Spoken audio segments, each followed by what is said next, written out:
मूकं करोति वाचालं पंगुं लंघयते गिरिं यद्कृपातमहं वंदे परमानंद माधवम। नमस्कार, स्वागत है आपका आचार्य वाणी में। मैं आचार्य डॉक्टर विक्रमादित्य आपके साथ हूँ। आज का विषय हमारा है कन्या राशि वालों के लिए ग्रह नक्षत्रों का योग अगस्त के अंतिम भाग में किस प्रकार का रहने वाला है। यदि कन्या राशि के संबंध में यदि हम बात करें तो कन्या राशि वालों की कुंडली में कई प्रकार के परिवर्तन के योग बन रहे हैं। अगस्त के अंतकाल में शुक्र का परिवर्तन आपको विशेष तौर पर देखने को मिल सकता है कि शुक्र महाराज परिवर्तित होकर ग्रह का परिवर्तन का योग जो बनाने वाले हैं वो बहुत इंपॉर्टेंट है। बुध परिवर्तन का योग बनाने वाले हैं। इसके साथ साथ कई ग्रहों का और परिवर्तन का योग बन रहा है। मंगल भी परिवर्तन करके जा रहे हैं। तो कन्या राशि वालों, आपकी राशि के स्वामी बुध ही हैं और बुध का महत्वपूर्ण परिवर्तन, पहले वक्री चल रहे हैं, फिर मार्गी होंगे, फिर उसके बाद अस्त से उदय होंगे, राशि परिवर्तन होगा। और अस्त अवस्था विशेष तौर पे वक्री अवस्था में ही वो राशि परिवर्तन का भी योग बनाते दिखाई देंगे। और ऐसे में जो उनका प्रभाव रहेगा वो आपको समझना चाहिए। लेकिन एक बात और ध्यान रखें, ऐसे में विशेष तौर पे इस अगस्त के अंतिम भाग में अपनी महत्वाकांक्षा को ध्यान रखते हुए कार्य करने की ज़रूरत है। कन्या राशि वालों को बहुत ज़्यादा ओवर एम्बिशियस होकर, देखिए इस महीने में 5 मंगलवार का योग पड़ रहा है और जो लोग स्पेकुलेशन वाले बिजनेस में है उनको खास तौर पे ध्यान रखना चाहिए। बुध का ये वक्री अवस्था में राशि परिवर्तन करना, आपके राशि के स्वामी जो हैं वो वक्र अवस्था में, जो भी ये लोग स्पेकुलेशन बिजनेस में कार्य कर रहे हैं वो कहीं ना कहीं महत्वाकांक्षा में अंडर एस्टिमेट कर गलत चीज़ों में फंस सकते हैं। इसलिए सिलसिलेवार तरीके समझ लीजिए ग्रह नक्षत्रों के योग आपके लिए क्या कुछ कह रहे हैं सिलसिलेवार तरीके से। सबसे पहले हम बात करते हैं 21 अगस्त की। 21 अगस्त को बुधवार का अवसर और द्वितीया तिथि है। उस दिन भाद्रपद का महीना आरंभ हो चुका है और मीन राशि में चंद्रमा प्रवेश करेंगे करीब करीब रात्रि में, शाम के समय 7:17 पर। तो ये समय आपके लिए अच्छा दिखाई देगा, लेकिन उससे पहले थोड़ा सा दिन में स्वास्थ्य के मामले में ध्यान रखने की ज़रूरत है। अननेसेसरी की एंजाइटी को ना बढ़ाएं, अननेसेसरी गुस्सा ना करें। ये अननेसेसरी चीज़ें आपको थोड़ा सा परेशानी में डाल सकती हैं और बहुत ज़्यादा किसी भी तामसिकता की तरफ जाना कहीं ना कहीं परेशानी से भरा हो सकता है। इसलिए सावधानी के साथ कार्य करना बहुत ज़रूरी है। तो आपके लिए उपाय इस दिन सबसे अच्छा रहेगा, गणेश जी का स्तवन करें और उनका ध्यान करें, उनका पूजन करें, उनके आशीर्वाद से कल्याण के योग बनेंगे। 22 अगस्त के दिन ग्रह नक्षत्रों का योग समझ लीजिए। उससे पहले बृहस्पतिवार का अवसर है, तृतीया तिथि है और भद्रा का योग बन रहा है जो करीब सुबह से आरंभ होकर करीब 1:45 बजे तक रहेगा। तो इसलिए नए कार्यों को आरंभ करने से बचना चाहिए। इस दिन वक्र अवस्था में चलते हुए जो बुध हैं वो राशि परिवर्तन करेंगे और ये राशि परिवर्तन का जो योग बन रहा है बुध का, ये विशेष तौर पर समझें आपकी राशि के अनुसार से ग्रह योग जो बना रहा है सिंह से निकलकर वापस कर्क में आने के योग बनाएंगे। कर्क में आते हुए ऐसे में ध्यान रखिएगा, विशेष तौर पर कुछ दिन आपके लिए थोड़े से समझदारी से कार्य करने की ज़रूरत है। जल्दबाजी में इमोशनल कोई भी डिसीजन लेना, यदि कोई फॉरवर्डिंग बिजनेस करते हैं जहां कोई पैसे लगाने की बात चल रही है या किसी से उम्मीद चल रही है, वहां कोई बड़ा झटका पड़ सकता है। थोड़ी सी मुंह में पानी फेरने के योग दिखाई देते हैं। ऐसे में ध्यान रखें, भगवान विष्णु का पूजन करें, केले का दान करें, ब्राह्मणों की सेवा करें, बुद्धजनों की सेवा करना आपके लिए अच्छा रहेगा। 22 अगस्त का दिन समझे तो शुक्रवार का अवसर, चतुर्थी तिथि है और मेष राशि में चंद्रमा का प्रवेश होने के योग बनेंगे जो करीब करीब रात्रि में 7:45 बजे के आसपास ग्रह योग बनेगा। रक्षा पंचमी का योग है, सर्वार्थ सिद्ध योग बना हुआ है। इस दिन नए कार्य आरंभ करने के लिए ओवरऑल दिन अच्छा दिखाई देता है।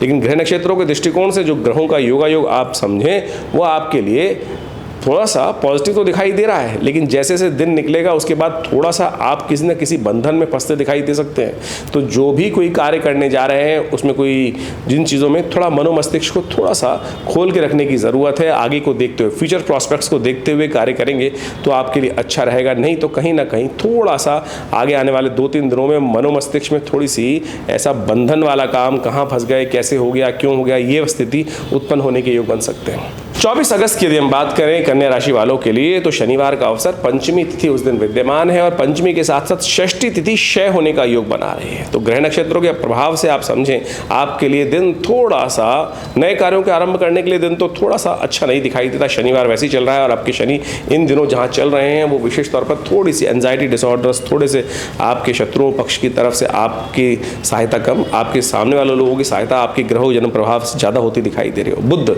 वैसे ही वक्री अवस्था में चलते हुए राशि परिवर्तन का योग बना चुके हैं। ऐसे में तो ध्यान रखते हुए कार्य करने की ज़रूरत है। शनि को मनाएं, देखिए इस बात का ध्यान रखें, शनिवार का अवसर है, शनि के लिए हनुमान चालीसा का पाठ करें, शनि के मंत्र का पाठ करें, काली चीज़ों का दान करें, उड़द इत्यादि का, तो अच्छा रहेगा।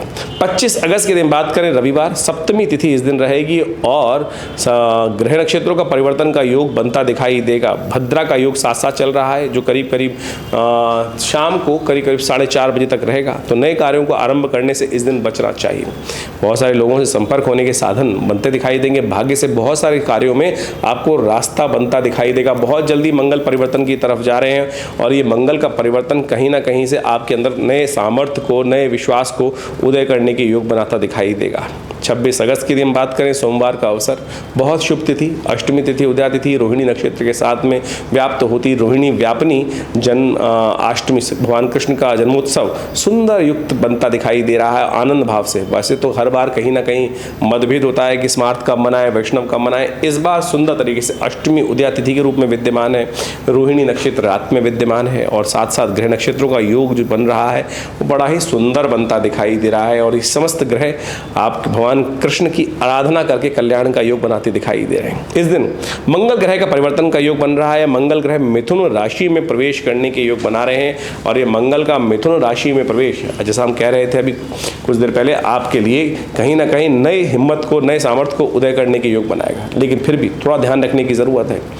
इस बार भाद्रपद मास में 5 मंगलों का योग पड़ रहा है। ये अशांति का वातावरण बनाता है, महंगाई को बढ़ाने का वातावरण बनाता है। जो लाल चीज़ें हैं, लाभ मंगल संबंधी चीज़ें, उनमें थोड़े से महंगाई की तरफ जाने का रुख बाजार का बनता दिखाई दे रहा है। थोड़ा सावधानी के साथ कार्य करने की ज़रूरत है। कृष्ण जन्माष्टमी है, भगवान कृष्ण के सुंदर वंदना पूजन करते हुए कार्य करने का प्रयास करें, शुभ होगा आपके लिए। 27 अगस्त की दिन बात करें तो उस दिन मंगलवार का अवसर, नवमी तिथि है और उस दिन बुद्ध महाराज जो हैं वो उदय होते दिखाई दे रहे हैं। बुद्ध भी सूर्य से दूर होकर उदय होने के योग बनाएंगे। और बुद्ध का उदय होना कहा जाता है कि एक आपकी राशि के अनुसार से तो बहुत शुभ है। बुद्ध का उदय होते ही एक नई जो चीज़ है, चीज़ों को मैनेज करने की शक्ति आपको प्राप्त होने के योग बन सकते हैं। सुबह 9:10 के बाद बुद्ध का उदय होने का योग बनेगा और पॉजिटिव डायरेक्शन में बुद्ध आगे बढ़ने शुरू होंगे। अभी कुछ दिन बाद मार्गी भी होने के योग बना रहे हैं और ये सब आपके लिए बड़ी अच्छी सूचना लेके आते दिखाई दे रहे हैं। मंगल का अवसर है और मंगल परिवर्तन की तरफ जा चुके हैं। हनुमान जी की सुंदर आराधना करें, कल्याण के योग बनेंगे। 28 अगस्त बुधवार का अवसर, दशमी तिथि और इस दिन सुबह 3:44 पर चंद्रमा भी आपकी राशि के अनुसार से परिवर्तन कर जहां जा रहे हैं वो आपके लिए बड़ा शुभ योग बना रहे हैं। चंद्रमा विशेष तौर पर आपकी राशि में परिवर्तित होकर दशम भाव में उपस्थित कर रहे हैं। आपके कार्यों को पूर्ण फल आपको प्रदान करने के योग बनाएंगे। मंगल के साथ युक्त होकर आपकी राशि के अनुसार से सुंदर नई सामर्थ्य, नई हिम्मत बनाने के योग भी बनते दिखाई दे रहे हैं। और इस दिन बुद्ध भी जैसा परिवर्तन का योग बन रहा था, अभी उदय हुए हैं, फिर मार्गी होने की तरफ जा रहे हैं। कर्क राशि में चलते हुए मार्गी होते हुए बुद्ध चीज़ों को पॉजिटिव करने का रास्ता आपके लिए बनाते दिखाई देंगे। आपकी राशि के अनुसार से ग्रह योग बन रहे हैं। देखिए, सर्वार्थ सिद्ध योग भी विद्यमान है। केवल इस बात का ध्यान रखते हुए कार्य करें कि सर्वार्थ सिद्ध योग वैसे 3 बजे तक रहेगा, 3 सवा 3 बजे तक, लेकिन दोपहर में अभिजीत मुहूर्त के समय पर इस दिन राहु काल रहेगा। तो दिन के मध्याह्न काल जो है करीब 12:15 बजे के बाद से राहु काल आरंभ हो जाएगा। तो ऐसा करें कि जो कोई नया कार्य आरंभ करना हो तो उसको सर्वार्थ सिद्ध योग का उपयोग करते हुए 12:15 से पहले ही करना आपके लिए अच्छा रहेगा। यदि हम बात करें 29 तारीख की, 29 अगस्त की, बृहस्पतिवार का अवसर और एकादशी का सुंदर योग है। बृहस्पतिवार के दिन सुंदर एकादशी पड़ रही है, भगवान विष्णु को प्रसन्न करने का अवसर है और इस दिन अगस्त भी उदय होने की तरफ जा रहे हैं। कहा जाता है उदित अगस्त पंथ जल शोषा। उदित जब अगस्त अस्त जो है उस दिन से, उसके बाद से पानी एकत्र होने के योग कम हो जाते हैं और वर्षा ऋतु जो भयावह स्थिति में रहती है वो थोड़ी सी कमज़ोर पड़नी शुरू हो जाती है और भगवान विष्णु का सुंदर अवसर है पूजन का। तो इसलिए कोशिश करें एकादशी के अवसर पर भगवान विष्णु का सुंदर पूजन करने का प्रयास करें। ग्रह नक्षत्र आपकी राशि के अनुसार से आपको कहीं ना कहीं कार्यों में सफलता की तरफ ले जाते दिखाई दे रहे हैं, उसका लाभ आपको लेना चाहिए, आगे बढ़ने का काम करना चाहिए। 30 अगस्त शुक्रवार का अवसर, द्वादशी तिथि विद्यमान है और कर्क राशि में चंद्रमा का उच्च के चंद्रमा बनने जा रहे हैं। बुद्ध के साथ युक्त सुंदर युक्त होकर ये आपके लिए अच्छा योग बनाते दिखाई दे रहे हैं। एकादशवें भाव में बैठे हुए चंद्रमा बुद्ध के साथ ये ग्रह नक्षत्रों के दृष्टिकोण से आपके लिए योग अच्छा बनता दिखाई दे रहा है। इसके साथ साथ गोवत्स पूजा का भी अवसर है। देखिए, शुक्रवार के दिन गोवत्स पूजा का द्वादशी का योग बन रहा है भाद्रपद मास की। इस दिन गौ पूजन कर आप अपने भाग्य को जगा सकते हैं। जो गाय का बछड़ा है उसको थोड़ा हरा चारा इत्यादि दें। आपके शुक्र महाराज की शक्ति बढ़ेगी और साथ साथ बुद्ध की शक्ति बढ़ेगी और कल्याण के अवसर आपको प्राप्त होंगे। 31 अगस्त की दिन बात करें, शनिवार का अवसर है और फिर जैसे ही पिछले करीब 1 महीना 15 दिन पहले प्रदोष का योग बना था, इस बार फिर शनि प्रदोष का योग बन गया। और कन्या राशि वालों, देव कृपा से आपके लिए तो ये बड़ा अच्छा योग है। इन दिनों शनि महाराज आपके छठे भाव में स्वग्रही होकर चल रहे हैं, वक्री भाव में चल रहे हैं, तो थोड़ा सा कष्ट का योग चल ही रहा है। तो ऐसे में विशेष तौर पर शनि प्रदोष का योग 2 बार पड़ा आपके लिए, तो आप अपने ग्रह नक्षत्रों को ठीक करने का प्रयास करें। भगवान शनि की उपासना करें, शनि महाराज के निमित्त तेल का दान करें, पीपल के पेड़ के पास जाकर थोड़ा सा आप वहाँ पर एक दिया प्रज्वलित करें, थोड़ा तिल डाल दीजिए, हो सके तो शनि स्तोत्र का पाठ कर लीजिए। ये आपके लिए बहुत अच्छा रहेगा, क्योंकि आने वाले अभी करीब 6-7 महीने तक शनि महाराज आपके लिए थोड़े शुभ नहीं चलने वाले हैं, कष्ट देने के योग बना सकते हैं। तो इस शुभ तिथि में यदि शनि प्रदोष में ये छोटे छोटे उपाय कर लिए जाए तो कई प्रकार से कल्याण के योग बन जाते हैं। तो इन मुहूर्तों का लाभ आपको अवश्य लेने का प्रयास करना चाहिए। देखिए, ज्योतिष विज्ञान ग्रह नक्षत्रों को गणनाओं को करने के उपरांत चीज़ों को सैद्धांतिक तौर पर समझने का प्रयास करता है। उसका प्रभाव व्यक्ति के जीवन में किस प्रकार का होने वाला है। सहस्त्रों वर्षों से ज्योतिष के जो सिद्धांत हैं वो वास्तविक तौर पे बड़े अद्भुत रूप से सत्य साबित होते हैं।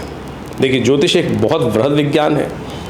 यहाँ हम आपके समक्ष जो उपस्थित होते हैं, केवल राशि के अनुसार से हम इस वार्ता को उपस्थित करने का प्रयास करते हैं। ज्योतिष में नक्षत्र के साथ भी विंशोत्तरी महादशाएं इत्यादि, आपकी जन्मपत्री, उसकी सहस्त्रों अलग अलग विभाग, उन सब पर यदि विवेचना पूरी तरह से की जाए तो बिल्कुल चमत्कारिक परिवर्तन को समझना बहुत आसानी से जीवन उस सत्य को समझा जा सकता है। तो यहाँ ज्योतिष में राशि विज्ञान के माध्यम से भी बहुत कुछ, गोचर के दृष्टिकोण से बहुत कुछ समझ में आने के रास्ते बनते हैं। तो बहुत सारे लोग जो तथाकथित तौर पर इस बात को आक्षेपित करने का प्रयास करते हैं कि राशि के अनुसार से पूरे विश्व को विभाजित करना ठीक नहीं है। ऐसा नहीं है। राशि के अनुसार से गोचर को समझना बड़ा एक सीधा साधा सिद्धांत है और गोचर के प्रेडिक्शंस ज्योतिष में जब भी किए जाते हैं राशि के अनुसार से ही किए जाते हैं। हाँ, इसमें एक विवाद ये हो जाता है कि आपकी जन्मपत्री में कौन सा भाव सही ज़्यादा है, राशि वाला या लग्न वाला। उसमें जन्मपत्री देखने की आवश्यकता होती है कि जन्मपत्री में किस कारण से कौन सी चीज़ फलीभूत हो रही है, राशि या लग्न या सूर्य कुंडली या कौन से और कारकांश के इत्यादि बहुत सारी जो अलग अलग चार्ट बनते हैं उन सबको भी देखना परम आवश्यक होता है। ज्योतिष बहुत वृहद, जैसा हमने कहा, बहुत वृहद है, बहुत वृहद है। इसको इतनी छोटे से लेवल पर समझना या इन्वर्टेड कॉमास में बंद कर देना ये ठीक नहीं है, लेकिन इसको वृहद रूप से वर्णन किया जा सकता है बहुत बढ़िया तरीके से। नक्षत्रों के दृष्टिकोण से, नक्षत्र किस, कौन सा ग्रह किस नक्षत्र के कौन से चरण में है, उन सब के द्वारा भी ज्योतिष को बहुत अच्छे से समझा जा सकता है। ये जो हमने आपके समक्ष राशि का पूरा व्याख्यान उपस्थित किया है, ये बिल्कुल गोचर के सिद्धांत पर सत्य है और इसको समझते हुए यदि हम अपने जीवन को सही दिशा में देने का प्रयास करेंगे तो उससे बहुत बड़ी अद्भुत रूप से सहायता प्राप्त होने के योग बन जाते हैं।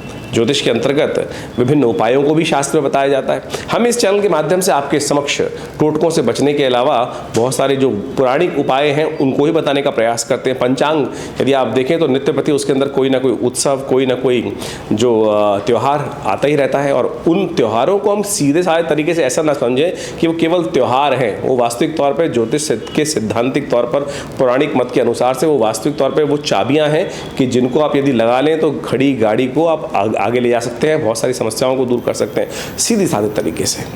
आज हम बहुत सारे चैनल्स पे बहुत सारे व्यक्तियों को सुनते हैं, जगह जगह पर अनेक प्रकार के ऐसे उल्टे सीधे उपाय लोगों को बताने का प्रयास करते हैं कि मतलब बड़ा विचित्र लगता है कि क्या इसमें पौराणिक मत है या ज्योतिष का मत है या नहीं भी है। तो कोशिश ये करें आप सब लोग उस ज्योतिष के विज्ञान को सही से समझें। और विवेकानंद योगाश्रम इसमें करीब पिछले 60-70 सालों से कार्य कर रहा है और दिल्ली में एक बड़ा संस्थान हमने जो अपने पिता श्री आचार्य श्री केशव देव जी के सानिध्य में बनाया गया, उसमें आज भी हम उसी प्रकार से नित्य प्रति शोध कर विभिन्न शास्त्रों के मत को उपस्थित करने का प्रयास करते हैं। समय समय पर बहुत सारे ग्रंथों की रचना भी करते हैं। आज तक हमारे विवेकानंद योगाश्रम के माध्यम से करीब 100 के आसपास पुस्तकें लिखी जा चुकी हैं और उन सब में चाहे वो मुद्रा विज्ञान के संबंध में हो, चाहे वो यज्ञ विज्ञान के संबंध में हो, चाहे वो ज्योतिष के संबंध में हो, चाहे वो न्यूमरोलॉजी के संबंध में हो, या वो ध्यान योग के ऊपर हो या चिकित्सा पद्धति के ऊपर हो, योग, प्राकृतिक चिकित्सा इत्यादि, आयुर्वेद इत्यादि पर, तो इन सब चीज़ों को ज्योतिष के माध्यम से जोड़ते हुए हमने व्याख्या देने का प्रयास किया है। अनादिकाल में ज्योतिष जो चिकित्सा शास्त्र जो आयुर्वेद इत्यादि हैं वो भी ज्योतिष से ही इंटर रिलेटेड है।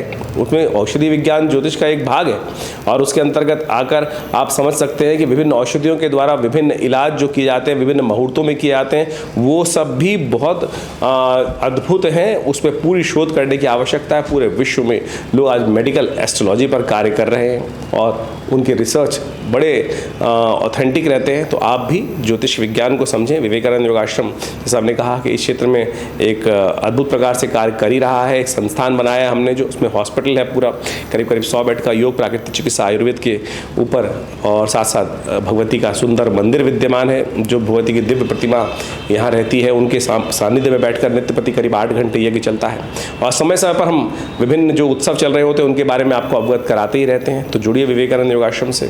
हमारे इस संस्थान के द्वारा विभिन्न योग के संबंध में, आयुर्वेद के संबंध में, यज्ञ विज्ञान के संबंध में और चिकित्सा शास्त्र विज्ञान के संबंध में बहुत अद्भुत खोज की गई है। मुद्रा विज्ञान उसमें से ही एक है कि मुद्राओं के द्वारा कैसे विभिन्न रोग ठीक कर सकते हैं, कैसे बहुत सारी समस्याओं को ठीक कर सकते हैं। हृदय रोग इतना भयावह पूरे विश्व में आज पहुंच चुका है। घर घर में लोग छोटी छोटी उम्र में हृदय रोग से ग्रसित हो रहे हैं। तो उसके लिए संबंध में ये मृत संजीवनी मुद्रा 3 सेकंड के अंदर फर्स्ट एड दे देती है। चलते फिरते उठते बैठते कभी भी इन मुद्राओं को आप कर सकते हैं।